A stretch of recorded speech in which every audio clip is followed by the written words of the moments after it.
আমরা যেটা 20 বছরের জঞ্জাল দূর করতে পারিনি, আমাদের জেনজিরা মাত্র 1 মাসের ব্যবধানে বাংলাদেশকে মুক্ত করে রেখেছে। কি বলো? তোমাদের জেনজিদের প্রভাব not only in our country, জেনজিদের উদ্যোগ আমরা রিসেন্টলি নেপালে দেখেছি। কি বলো? ইন্দোনেশিয়াতে দেখেছি, শ্রীলঙ্কায় দেখেছি, সর্বশেষ ঢাকা বিশ্ববিদ্যালয় দেখেছি। যে ঢাকা বিশ্ববিদ্যালয় সবসময় বলা হতো, ঢাকা বিশ্ববিদ্যালয়কে বলা হতো 2 বছর আগে তোমরা যে দেখেছো সোশ্যাল মিডিয়ায়, ঢাকা বিশ্ববিদ্যালয়ে ইসলামী স্টাডিজ এবং অ্যারাবিক ডিপার্টমেন্ট মল চত্বরে একটি কোরআনিক প্রোগ্রাম, কোরআন তেলাওয়াতের প্রোগ্রাম আয়োজন করেছিল রমজান মাসে। সেটি তাদেরকে করতে দেওয়া হয়নি। রমজানে ইফতার পার্টির বিষয়ে নিষেধাজ্ঞা দেওয়া হয়েছিল। সে ঢাকা বিশ্ববিদ্যালয়কে অনুসরণ করে প্রত্যেকটা বিশ্ববিদ্যালয় রমজানে ইফতার পার্টিকে নিষেধাজ্ঞা জারি করেছিল। সেই ঢাকা বিশ্ববিদ্যালয়ে পুরাতন বস্তা পচা রাজনীতি, যেটি এতদিন পর্যন্ত 20 বছর যারা করেছে, যাদেরকে অনুসরণ করেছে, তাদেরকে পিছনে পেলে ইসলাম পন্থাকে তারা সর্বোচ্চ ভোট দিয়ে জয়লাভ করিয়েছে। তো সুতরাং এটা জেনজিদের সবচেয়ে বড় কন্ট্রিবিউশন। তোমরা জানো ঢাকা বিশ্ববিদ্যালয় সৃষ্টি হয়েছে, ঢাকা বিশ্ববিদ্যালয় যখন সৃষ্টি হচ্ছিল তখন যেহেতু 2 বাংলা আমরা একসাথে ছিলাম, এই বাংলার মুসলিম অধ্যুষিত ছিল, পশ্চিম বাংলা মুসলিম অধ্যুষিত ছিল না। তখনকার হিন্দু যারা বড় বড় নেতৃবৃন্দ ছিল তারা বলেছে যেহেতু কলকাতা একটা বিশ্ববিদ্যালয় আছে, তো সুতরাং ঢাকায় একটা বিশ্ববিদ্যালয়ের কোনো প্রয়োজন নেই। স্বয়ং রবীন্দ্রনাথ ঠাকুর এটা বিরোধিতা করেছিল। তখন শুধুমাত্র মুসলমানদের কল্যাণের জন্য ঢাকা বিশ্ববিদ্যালয় তৈরি করা হয়েছিল। যে জাহাঙ্গীরনগর বিশ্ববিদ্যালয়, সেটি ছিল মুসলিম জাহাঙ্গীরনগর বিশ্ববিদ্যালয়, সেটিও তৈরি হয়েছিল মুসলমানদের কল্যাণের জন্য। কিন্তু আমরা এত বছরে দেখেছি সেখানে ইসলামের কথা বলা যেত না। আমরা বিশ্ববিদ্যালয়ের ছাত্র ছিলাম, আমরা ইসলামের কথা বলতে পারতাম না, আমরা সরাসরি নামাজ পড়তে পারতাম না। নতুন বাংলাদেশে জেনজিরা দেখিয়ে দিয়েছে বাংলাদেশকে যদি সুন্দর রাখতে হয় তাহলে ধর্মীয় মূল্যবোধে যারা বিশ্বাসী তারা ছাড়া বাংলাদেশকে সুন্দর রাখা সম্ভব না। তারা তাদের ব্যালটের মাধ্যমে সেটি দেখিয়েছে। আমরা তোমাদেরকে কংগ্রেচুলেট জানাচ্ছি। তোমরা যারা পাবনার সন্তান, আমি বিশ্বাস করি পাবনা, যদিও বলা হয় পাবনাকে বলা হয়, পাবনা শব্দটা পাবন নামক একজন দস্যু ছিল, তার নামে নামকরণ করা হয়েছে। এবং বাংলাদেশে বিভিন্ন জেলা বলা হয় পাবনা নাকি পাগলের জেলা।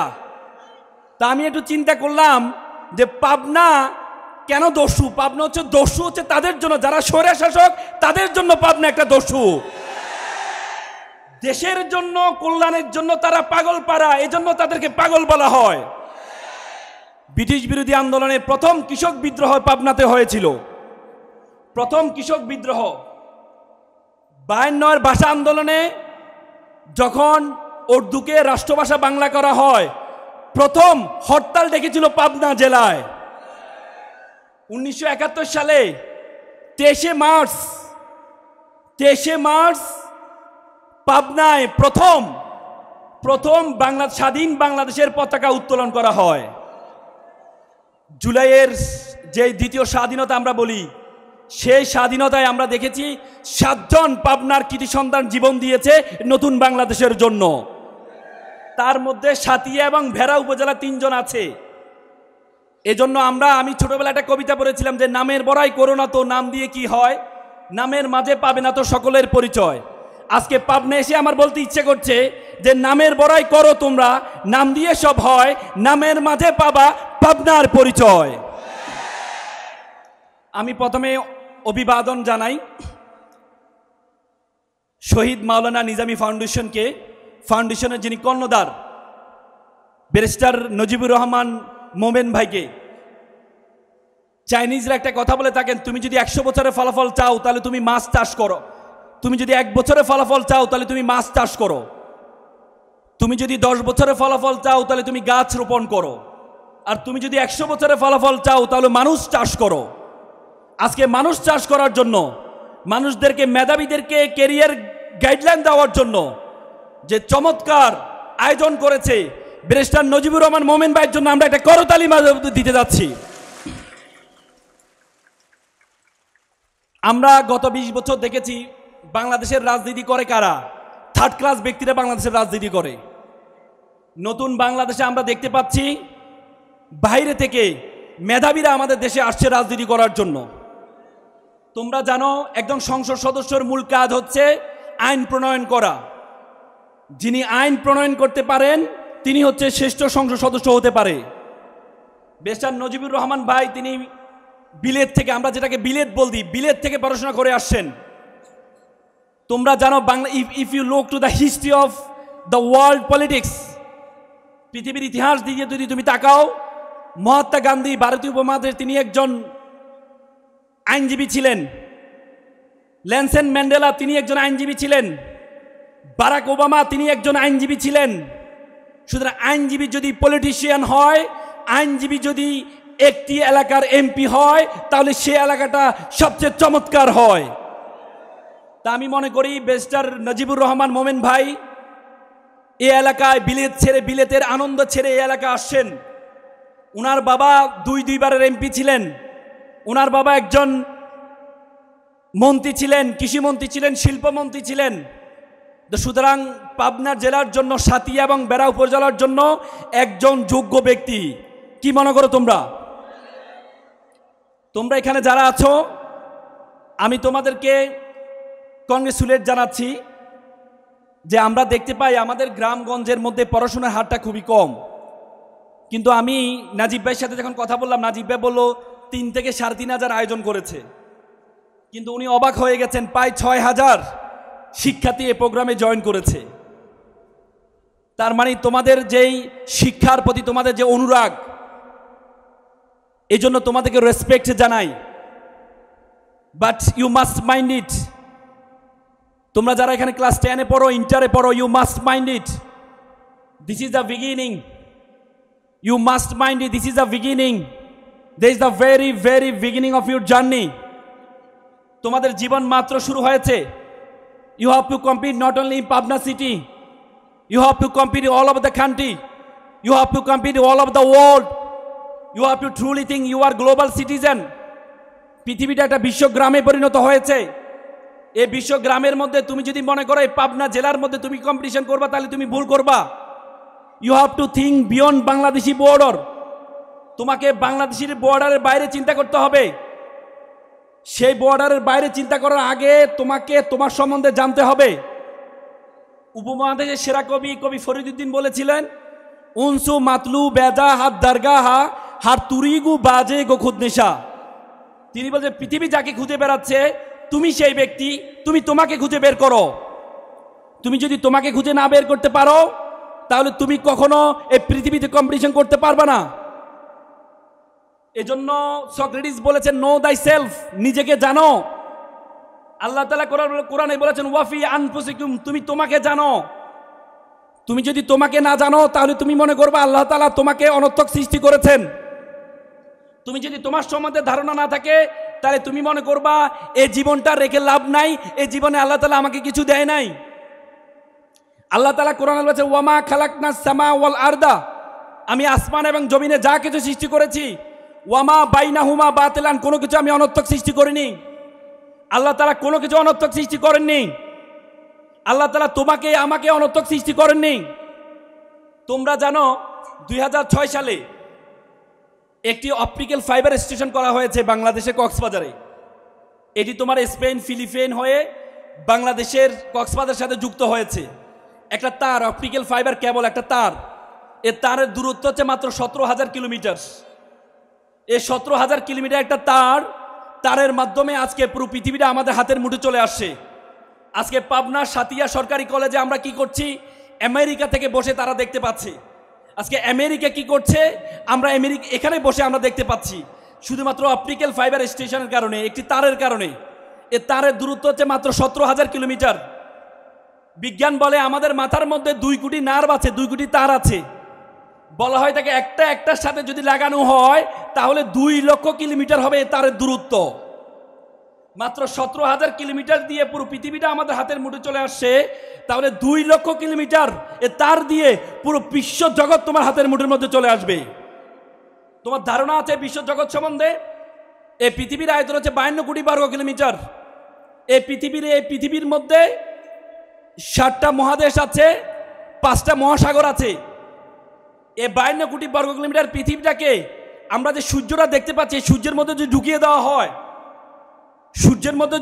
দেওয়া হয়, তাহলে 13 লক্ষ পৃথিবী ঢুকিয়ে দেওয়া সম্ভব। Do imagine? এই সূর্য একটা নক্ষত্র। বিজ্ঞান বলে এবং ইসলাম আমাদেরকে বলে নক্ষত্র এই পরিমাণ বিশ্ব জগতের মধ্যে আছে। কি পরিমাণ নক্ষত্র আছে চিন্তা করতে পারবা না। বলা যে সর্বশেষ নক্ষত্র থেকে আলো আমাদের পৃথিবীতে আসা শুরু করেছে। পৃথিবীর সৃষ্টি শুরু থেকে এখনো পর্যন্ত সে আলো এসে পৌঁছায়নি। সেই আলো এসে পৌঁছাইতে প্রায় 1 মিলিয়ন বছর লাগবে আরো। তার মানে এই বিশ্বজগৎ বিশাল একটি বিশ্বজগৎ। এই বিশ্বজগতে আল্লাহ তাআলা তোমাকে আমাকে সৃষ্টি করেছে। আল্লাহ তাআলা তোমাকে আমাকে বলেছে কুনতুম খায়রা উম্মাত, you are the best nation, you are the noblest nation. Allah বলেছে আমি তোমাকে আশরাফুল মাকলুকাত, সৃষ্টির সেরা হিসেবে সৃষ্টি করেছি। এই বিশ্ব জগতে যা কিছু আছে সবকিছু আমি তোমার জন্য সৃষ্টি করেছি। আল্লাহ তাআলা বলেছে কোরআনে যে হুয়াল্লাযী খলাকা লাকুম মা ফিল আরদি জামিয়া। আল্লাহ বলেছেন এই আসমান এই দুনিয়াতে যা কিছু আছে সবকিছু আমি তোমার জন্য সৃষ্টি করেছি। আর তোমাকে আমি সৃষ্টি করেছি ওয়ামা খালাকতুল জিন্না ওয়াল ইনসা ইল্লা লিয়াবুদুন। আর তোমাকে আমি সৃষ্টি করেছি শুধুমাত্র আমার ইবাদত করার জন্য। আল্লাহ তাআলা বলতে বিশ্ব জগতে যা কিছু আছে আমি সবকিছু তোমার জন্য সৃষ্টি করেছি। I created you for my worship and all other creation created only for you. এই বিশ্ব জগতে যা কিছু আছে আমি সবকিছু তোমার জন্য সৃষ্টি করেছি।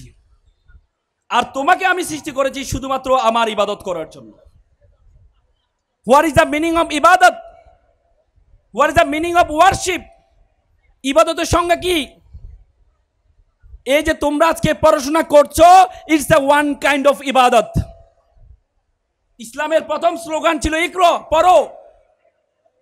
তোমরা যে পড়াশোনা করছো সে পড়াশোনা একটা ইবাদত। আল্লাহ তাআলা কোরআনে বলেছে হাল ইস্তাবিল্লাযীনা ইয়ালামুনা ওয়াল্লাযীনা লা ইয়ালামুন। যারা জানে এবং যারা জানে না, who knows who doesn't know all are not same. যারা জানে এবং যারা জানে না তারা সমান নয়। আজকে তোমরা পড়াশোনা করতে আসছো, তোমরা পড়াশোনা করছো। পড়াশোনা হচ্ছে ইসলামের সবচেয়ে বড় ইবাদত। তুমি যদি পড়াশোনা করো, আল্লাহ তাআলা কোরআনের প্রথম আয়াত আল্লাহ রাসূলকে প্রথম যে উপদেশটি দিয়েছে সেটা যে ইকরা বিসমি রাব্বিকাল্লাযী খলাক, পড়ো তোমার প্রভুর নামে। আল্লাহ তাআলা এখানে প্রথমে ধর্মীয় নলেজের কথা বলেছেন। আল্লাহ তাআলা এখানে রিলিজিয়াস নলেজের কথা বলেছেন। খলাকাল ইনসানা মিন আলাক, তোমাকে আমি জমাট বাঁধা রক্ত থেকে সৃষ্টি করেছি। আল্লাহ তাআলা এখানে জীববিজ্ঞান শিখিয়েছেন। আল্লাহ তাআলা প্রথমে তোমাকে কোরআনিক নলেজ অর্জন করতে বলেছেন, পরবর্তীতে সাথে সাথে তোমাকে জাগতিক নলেজ অর্জন করতে বলেছেন। একটু আগে আমি সক্রেটিসের কথা বললাম। সক্রেটিস নো দাই সেলফ বলেছেন। আজকে তুমি যদি বেশি পড়াশোনা করো, মানুষের জন্য কাজ করতে যাও, যেটা আমরা বাংলাদেশে দেখতে পাই, যারা মানুষের কল্যাণে কাজ করে তাদেরকে বাংলাদেশে ফাঁসিতে ঝুলানো হয়। দেখেছি কিনা আমরা? কিন্তু আমি অবাক হয়ে যাই, সক্রেটিস এটা শুধু আমাদের বাংলাদেশের মধ্যে সীমাবদ্ধ নয়।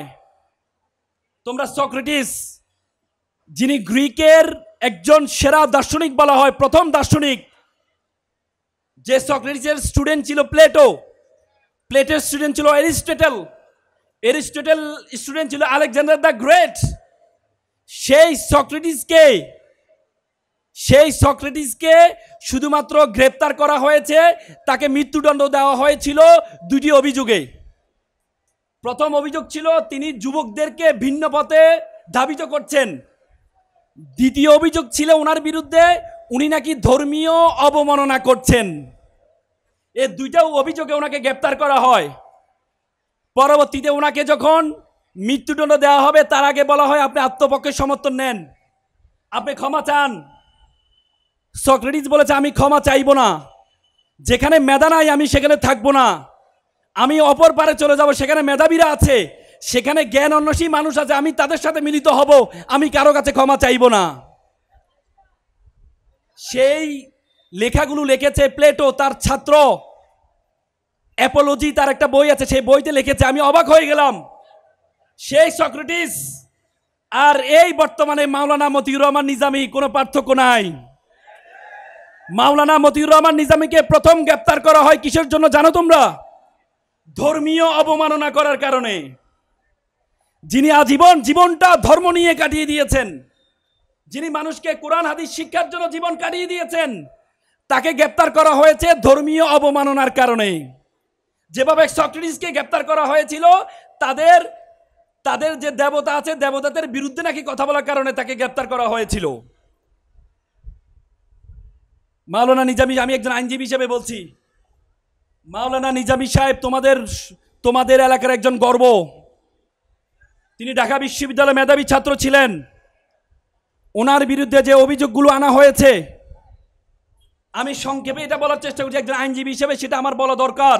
আমি মনে করছি শুধু সক্রেটিস নয়, গ্যালিলিওকে তোমরা জানো, সক্রেটিসকে হেমলক বিষ পান করিয়ে তাকে হত্যা করা হয়েছে, এবং গ্যালিলিওকে সেম ধর্মীয় অবমাননা করার কারণে তাকে গ্রেপ্তার করা হয়, পরে তাকে মারা হয়েছে। গ্যালিলিও বলেছিলেন যে গ্যালিলিও তখন বলেছিলেন যে সূর্যের চারপাশে পৃথিবী ঘুরে, কিন্তু ওল্ড টেস্টামেন্ট যারা ওল্ড টেস্টামেন্টে বিশ্বাসী ক্যাথলিক জাজস, তারা বলেছেন না, সূর্য পৃথিবীর চারপাশে ঘুরে। কিন্তু গ্যালিলিও প্রথম বলেছিলেন না, কারণ কোরআনে বলেছেন প্রত্যেকটা জিনিস, সূরা মায়েদা বলেছেন যে প্রত্যেকটা জিনিস নিজস্ব কক্ষপথে ঘুরে। গ্যালিলি বলেছিলেন যে সূর্যর পাশে পৃথিবী ঘুরে। সেটা বলার কারণে নাকি ধর্মীয় অবমাননা হয়েছে, পরবর্তীতে গ্যালিলিওকে গ্রেপ্তার করা হয়েছে। এভাবে মাওলানা মতিউর রহমান নিজামীকেও সেভাবে করা হয়েছে। ওনার বিরুদ্ধে যে অভিযোগ আনা হয়েছে, তোমরা অবাক হয়ে যাবা। তোমরা নতুন প্রজন্ম, তোমাদের জানা উচিত, তোমরা জেনজি, তোমাদের জানা উচিত, তোমরা সত্যকে সত্য বলবা, মিথ্যাকে মিথ্যা বলবা, তোমরা কালোকে কালো বলবা, সাদাকে সাদা বলবা। মতিউর রহমান নিজামী সাহেবের বিরুদ্ধে যে অভিযোগ আনা হয়েছে, 1972 সালে একটা দালাল আইন করা হয়েছিল। 1972-এ সে দালাল আইনটি করা হয়েছিল, সে দালাল আইনে 195 জন যুদ্ধ অপরাধী ছিল। সে প্রথমে 195 জন যুদ্ধ অপরাধীকে সিমলা চুক্তি, দিল্লি চুক্তির মাধ্যমে পাকিস্তানে হস্তান্তর করা হয়। পরবর্তীতে 1972 সালে একটা দালাল আইন করা হয়। দালাল আইনে 2884টি মামলা হয়েছে। 2884টি মামলা হয়ে সেখানে প্রায় 745 জনকে সাজা দেওয়া হয়। পরবর্তী 1975 সালে সে 775 জনকে বঙ্গবন্ধু শেখ মুজিবুর রহমান তাদেরকে ক্ষমা করে দেয়। যে 2884টি যে মামলা হয়েছে, একটা মামলার মধ্যে মাওলানা মতিউর রহমান নিজামীর নাম ছিল না। ওনারা যখন ওনার বিরুদ্ধে কোনো এলিগেশন পাচ্ছেন না, তখন বলেছে সুপিরিয়র রেসপন্সিবিলিটি। উনি 1971 সালে ইউনাইটেড পাকিস্তানের একটি ছাত্র সংগঠন ছিল জমিয়ত তোলাবা, সেটার প্রেসিডেন্ট ছিলেন। তোমরা জানো শেখ মুজিবুর রহমান 1948 সালে একটি দল গঠন করেন, সেটিতে পাকিস্তান মুসলিম ছাত্রলীগ, সেটিও ইউনাইটেড ছিলেন পুরো পাকিস্তানে। যেহেতু তখন একটা দেশ ছিল, মাওলানা নিজামী সাহেব সেইটি ছাত্র সংগঠনের প্রধান ছিলেন। ওনাকে বলা আছে যেহেতু উনি প্রধান ছিলেন, এজন্য সুপিরিয়র রেসপন্সিবিলিটি হিসেবে ওনার দায়িত্ব বর্তায়, এজন্য উনি নাকি বুদ্ধিজীবীদেরকে হত্যা করেছেন। অর্থাৎ ডকুমেন্টারি প্রমাণিত, কোর্টে সাবমিট করা হয়েছে। 1971 সালের সেপ্টেম্বর পর্যন্ত উনি জমিয়ত তোলাবের প্রধান ছিলেন। তাহলে বুদ্ধিজীবী হত্যা হয়েছে 10 ডিসেম্বর। তাহলে সুপিরিয়র রেসপন্সিবিলিটি কিভাবে ওনার উপর বর্তায়? যে দুইজন সাক্ষী দিয়েছেন বুদ্ধিজীবীর মধ্যে একজন ছিল তার ওয়াইফ 1972 সালে একটা মামলা করেছিলেন। সেই মামলায় মাওলানা নিজামীর নাম ছিলেন না। উনি একটা বই লিখেছেন, যে বইও মাওলানা নিজামীর নাম ছিলেন না, কিন্তু পরবর্তীতে শুধুমাত্র যখন একটা অবস্থা ভালো তৈরি হয়েছে, শুধুমাত্র তাকে রাজনীতি থেকে মাইনাস করার জন্য পরবর্তীতে নতুন করে বুদ্ধিজীবীর হত্যার একটা মিথ্যা প্রোপাগান্ডা দিয়ে তাকে ফাঁসিতে ঝুলানো হয়েছে। তো সুতরাং এটার ইতিহাস আমরা গ্যালিলিওকে দেখেছি, সক্রেটিসকে দেখেছি। মাওলানা নিজামী যখন তাকে ফাঁসির কাস্টে নেওয়া হয়, তখন ওনাকে বলা হয়েছিল যে দোষ স্বীকার করার জন্য। তিনি বলেছেন, আমি কোনো ভুল করি নাই, আমি কার কাছে দোষ স্বীকার করব? আমি ভুল করি নাই, আমি কারো কাছে দোষ স্বীকার করব না। মাওলানা নিজামী তার ছেলেদেরকে বলেছে, তোমরা ধৈর্য ধরো, মৃত্যুর ফয়সালা দুনিয়াতে হয় না, মৃত্যুর ফয়সালা আসমানে হয়। সেই মাওলানা মতিউর রহমান নিজামী এ দেশকে সুন্দর করার জন্য তার তাজা রক্তটুকু বিলীন করেছে। আজকে পাবনার তোমরা যারা জেনজি আছো, তোমরা ম্যাচিউরড, যার ওয়াইফ একটা বই লিখছেন, যে বইয়ে মাওলানা নিজামীর নাম লিখে নাই, যার ওয়াইফ মামলা করেছে, সেই মাওলানা নিজামীর নাম নেই। যুদ্ধ অপরাধী 30,000 যুদ্ধ অপরাধীর তালিকার মধ্যে মাওলানা নিজামীর নাম ছিল না। 35-40 বছর পরে উদ্ভব হলো, তার বিরুদ্ধে যুদ্ধ অপরাধী এবং মানবতা বিরোধী অপরাধের মামলা দেওয়া হলো।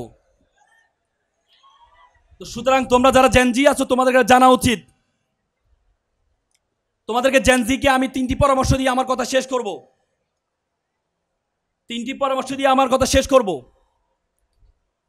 তোমরা মাইক্রোসফটের প্রতিষ্ঠাতা বিল গেটসের নাম শুনেছো, ঠিক না?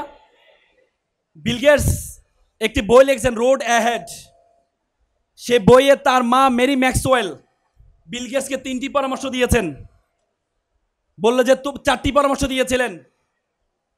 বিল গেটস তার বইতে লিখেছে, সে 4টি পরামর্শ আমার জীবনকে পরিবর্তন করার জন্য যথেষ্ট ছিল। তার মধ্যে প্রথম পরামর্শ হচ্ছে, you have to be exceptional, তোমাকে ব্যতিক্রম হইতে হবে। দ্বিতীয় হচ্ছে, ড্রিম বিগার, তোমার স্বপ্ন হবে বড়। তৃতীয় যে পরামর্শটি দিয়েছেন সেটা হচ্ছে, বি ইন্ডাস্ট্রিয়াস, তোমাকে পরিশ্রম করতে হবে। চতুর্থ যে পরামর্শটি দিয়েছেন, রিড বুক, প্রচুর বই পড়তে হবে। B exceptional. তোমরা এখানে যারা আছো, আগে বলো তো নলেজ ইজ পাওয়ার, এখন বলে knowledge is powerless without skill. দক্ষতাবিহীন নলেজের কোনো ভ্যালু নেই। তুমি যদি দক্ষ না হও, দেখবা আমাদের দেশে বর্তমানে প্রায় 10 থেকে 15 লক্ষ অনার্স মাস্টার্স পাস বেকার আছে। তুমি কোনো অশিক্ষিত মানুষকে বেকার দেখবা না। বাংলাদেশে অশিক্ষিত মানুষরা বেকার থাকে না, বাংলাদেশে শিক্ষিত মানুষরা বেকার থাকে।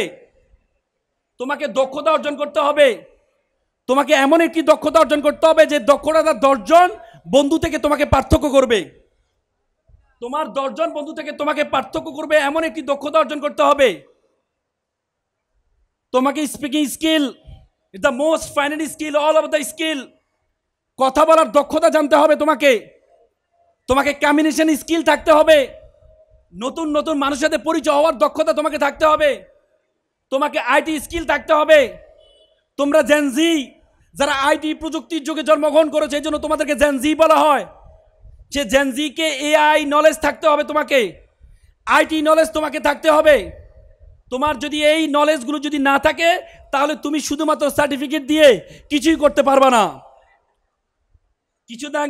কিছুদিন আগে মাইক্রোসফট তাদের একটা আর্টিকেল আমি পড়েছি, সেখানে তারা লিখেছে তাদের 50% এমপ্লয় আছে যাদের কোনো সার্টিফিকেট নেই।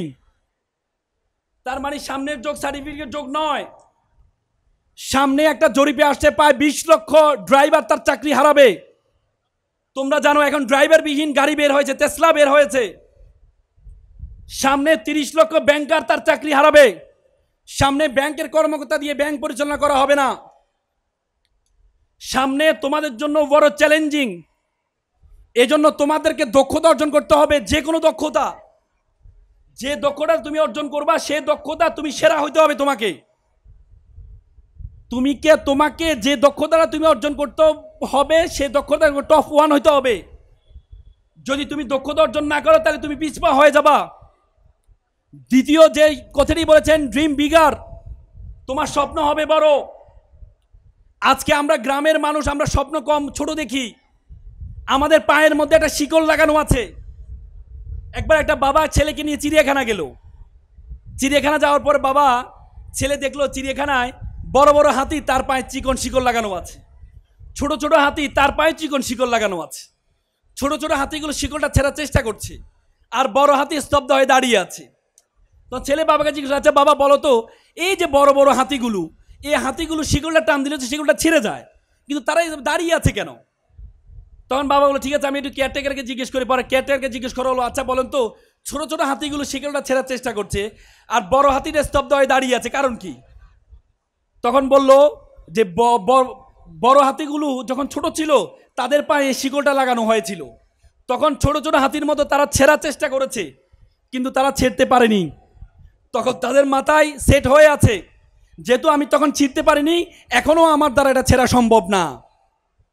তোমরা যারা এখানে আছো, তোমাদের বোন চেষ্টা করেছে ঢাকা বিশ্ববিদ্যালয়ে ভর্তি হওয়ার জন্য, ঢাকা মেডিকেলে ভর্তি হওয়ার জন্য, বুয়েটে ভর্তি হওয়ার জন্য, জগন্নাথ বিশ্ববিদ্যালয়ে ভর্তি হওয়ার জন্য, কিন্তু তারা পারে নাই।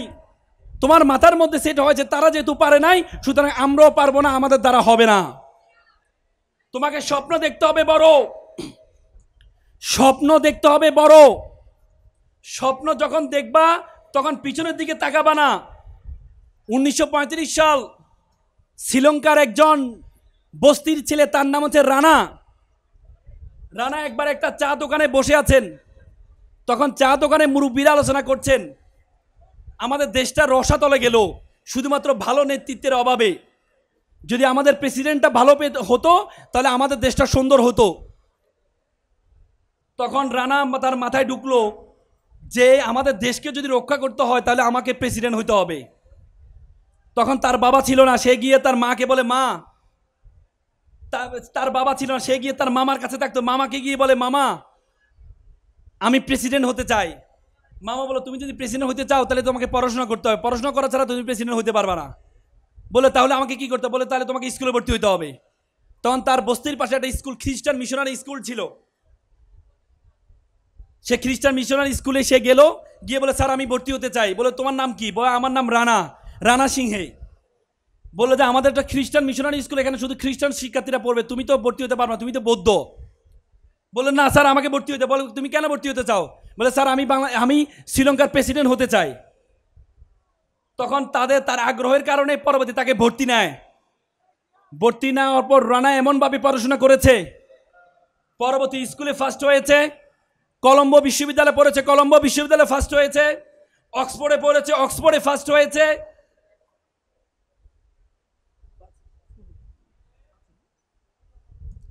অক্সফোর্ডে ফার্স্ট হয়েছে। পরবর্তীতে সেই অক্সফোর্ড থেকে পড়াশোনা শেষ করে এসে শ্রীলঙ্কার প্রেসিডেন্ট হয়েছে, third president of Sri Lanka, Ranasinghe প্রেমাদাসার কথা বলছি। সে রানা সিংহে প্রেমাদাসা, সে বড় স্বপ্ন দেখেছে একটা বস্তিতে থেকে। তাহলে তুমি পাবনার মতো এত সুন্দর জেলাতে থেকে তুমি কেন বড় স্বপ্ন দেখবা না? তোমাকে বড় স্বপ্ন দেখতে হবে। আমি কিছুদিন আগে ইন্দোনেশিয়া গিয়েছিলাম, ইন্দোনেশিয়া জাকার্তা। তোমরা আমেরিকার প্রেসিডেন্ট বারাক ওবামা ছিল আফ্রো আমেরিকান বংশোদ্ভূত একমাত্র আমেরিকার প্রেসিডেন্ট। 45 বছর বয়সে প্রেসিডেন্ট হয়েছে। বারাক ওবামার বাবা ছিলেন সিনিয়র বারাক ওবামা, তিনি ছিলেন কেনিয়ার নাগরিক। তিনি স্কলারশিপে আমেরিকা, হাওয়াই দ্বীপপুঞ্জ, প্রশান্ত মহাসাগরের একটা দ্বীপপুঞ্জ হাওয়াই, হুনুলুলু রাজধানী, সেটা তখন প্রদেশ ছিল না, সর্বশেষ প্রদেশ হয়েছে হাওয়াই, 50তম প্রদেশ। সে হাওয়াই প্রদেশে হুনুলুলুতে পড়াশোনা করেছেন, হুনুলুলু ইউনিভার্সিটিতে পড়াশোনা করেছেন। সেখানে তার বারাক ওবামা মায়ের সাথে দেখা হয়, মায়ের সাথে বিবাহ হয়। পরবর্তীতে বারাক ওবামা হয় 2 বছরের মাথায় বারাক ওবামা মা জানতে পারলো যে তার আগে কেনিয়াতে তার একটা বউ আছে, পরে তাকে ডিভোর্স দিয়ে দেয়। ডিভোর্স দেওয়ার পর বারাক ওবামার মা পরে এক ইন্দোনেশিয়ান ছেলেকে বিয়ে করে ইন্দোনেশিয়া চলে আসে। ইন্দোনেশিয়া আসার পরে ইন্দোনেশিয়ার জাকার্তা এসকে একটা স্কুল আছে, সেই স্কুলে ভর্তি করা বারাক ওবামাকে। প্রথম দিন স্কুলের শিক্ষক বলল, তোমরা তোমাদের স্বপ্নটা লেখো, সবচেয়ে বড় স্বপ্নটা লিখো। কারণ মানুষ তার স্বপ্নের আয়তন যত বড়, মানুষের স্বপ্ন তত বড়। তুমি স্বপ্নটা লিখো। বারাক ওবামা তার স্কুলে ম্যাডামকে জিজ্ঞেস করলেন, ম্যাডাম, পৃথিবীর সবচেয়ে ক্ষমতাবান ব্যক্তি কে বর্তমানে? তিনি বলে, পৃথিবীর সবচেয়ে ক্ষমতাবান ব্যক্তি হচ্ছে আমেরিকার প্রেসিডেন্ট। তখন সে লিখলে, I want to be a president of America, আমি আমেরিকার প্রেসিডেন্ট হতে চাই। পরবর্তীতে আমেরিকার প্রেসিডেন্ট হওয়ার জন্য সে যা কিছু ছিল প্রত্যেকটি কাজ করেছে। সে জানে রাজনীতিবিদ হওয়ার জন্য লিগেল প্রফেশন লাগবে, সেজন্য ল প্রফেশনে ভর্তি হয়েছে, আইনজীবী হয়েছে, মেয়র হয়েছে, পরবর্তী আমেরিকার প্রেসিডেন্ট হয়েছে। বারাক ওবামা যদি পারে, রানা সিংহে প্রেমাদাসা যদি পারে, তাহলে তোমরা কেন পারবা না? তোমাদেরকে বড় স্বপ্ন দেখতে হবে। তৃতীয়, বি ইন্ডাস্ট্রিয়াস, তোমাকে পরিশ্রম করতে হবে। ও মনে রাখবা, পরিশ্রম, তার পরিশ্রমকে কখনো খালি হাতে ফেরায় না। একবার একজন বৃদ্ধ মহিলা একটা কলস নিয়ে যাচ্ছে, পানি থেকে পানি নিয়ে তার যে শাড়ির যে আঁচল দিয়ে পানিটাকে মুড়িয়ে নিয়ে যাচ্ছে। একটা ছেলে ভাবছে, ইস, আমি যদি এই কলসের মতো হতে পারতাম, তাহলে আমাকে কোলে নিত, তারপরে আমাকে এভাবে আঁচল দিয়ে আমাকে ঘুরিয়ে রাখতো। তখন সেই পাতিল বলে, সে কলস বলে, আমি তো একটা মাটির দলা ছিলাম, আমাকে মাটির দলাকে আমাকে চিবিয়ে, আমাকে আগুনে ফেলে, আমাকে অবয়ব দিয়ে আমাকে কলস বানানো হয়েছে, আমাকে আগুনে রাখা হয়েছে, আগুন থেকে উঠিয়ে আমাকে 30 দিন রোদে রাখা হয়েছে, রোদে রাখার পর তারপরে আমাকে বাজারে নেওয়া হয়েছে। বাজারে নেওয়ার পরে যিনি আমাকে কিনতে গিয়েছেন তিনি টকটক করে আমাকে দেখেছেন আমি মজবুত কিনা। যখন মজবুত হয়েছে তখন এনে আমাকে আজকে সম্মানিত করা হচ্ছে। তো সুতরাং তুমি যদি তোমাকে নিজেকে না জ্বালাও, নিজেকে না পড়াও, তাহলে তুমি কখনো সম্মানিত হতে পারবা না। আমরা সবসময় বলি যে আত্তাকদিরুল লা ইয়ারুদু, তকদির কখনো পরিবর্তন হয় না।